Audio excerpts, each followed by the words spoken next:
ಜೈ ಭೀಮ್ ಬಸವ ಅಂಬೇಡ್ಕರ್ ಅವರನ್ನು ನೆನೆದು ದಿನಾಂಕ 7/6/2025 ಬಾಗಲಕೋಟೆ ಜಿಲ್ಲೆ ಮುಧೋಳ ತಾಲೂಕು ಹಲಗಲ್ಲಿ ಮಾರುತೇಶ್ವರ ಜಾತ್ರಾ ಮಹೋತ್ಸವದೊಳಗೆ ಕಾರ್ಯಕ್ರಮದೊಳಗೆ ನಾ ಮಾತಾಡುವಂಥ ಸಂದರ್ಭದೊಳಗೆ ನನಗೆ ಗೊತ್ತಿಲ್ಲೇನೆ ನಾವೊಂದು ಶಬ್ದಗಳನ್ನು ಅಲ್ಲಿ ಸ್ಪಷ್ಟೀಕರಣ ಮಾಡಿದೆ.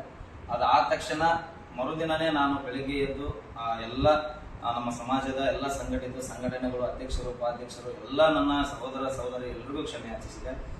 ಆದರೂ ಕೂಡ ಇದು 4 ಮಂದಿ ಒಳಗೆ ನಾ ಕ್ಷಮೆ ಯಾಚಿಸೋದು ಸರಿ ಅನಿಸಲ್ಲ ಅಂತ ನಿನ್ನೆ ದಿನ ನಮ್ಮ ಕೊಪ್ಪಳ ಜಿಲ್ಲೆ ಯಲಬುರ್ಗಾ ತಾಲೂಕು ಜೈ ಭೀಮ ಗರ್ಜನೆಯ ಅಧ್ಯಕ್ಷರು ಉಪಾಧ್ಯಕ್ಷರು ನೇತೃತ್ವದೊಳಗೆ ನಮ್ಮ ಯಲಬುರ್ಗಾ ತಾಲೂಕಿನಲ್ಲಿರುವಂತಹ ಬಾಬಾ ಸಾಹೇಬ್ ಅಂಬೇಡ್ಕರ್ ಅವರ ಬಹುದೊಡ್ಡ ಮೂರ್ತಿ ಹತ್ರ ನಾ ಎಲ್ಲ ಸಂಘಟನೆಕಾರರನ್ನು ಕರ್ಕೊಂಡು ಹೋಗಿ ಪ್ರೆಸ್ ಮೀಟ್ ಅವರನ್ನ ಕರ್ಕೊಂಡು ಹೋಗಿ ಪ್ರೆಸ್ ಮೂಲಕ ಸಂಘಟನೆ ಎಲ್ಲ ಅಧ್ಯಕ್ಷರು ಉಪಾಧ್ಯಕ್ಷರು ಅವರೆಲ್ಲರ ಸಮ್ಮುಖದೊಳಗ ಬಾಬಾ ಸಾಹೇಬ್ ಅಂಬೇಡ್ಕರ್ ಅವರ ಪಾದಗಳಿಗೆ ಹಣೆ ಮುಣಿದು ಅಲ್ಲಿ ಕ್ಷಮೆ ಯಾಚಿಸಿ ಕ್ಷಮೆಯನ್ನು ಕೇಳ್ಕೊಂಡಿದ್ದೇನೆ.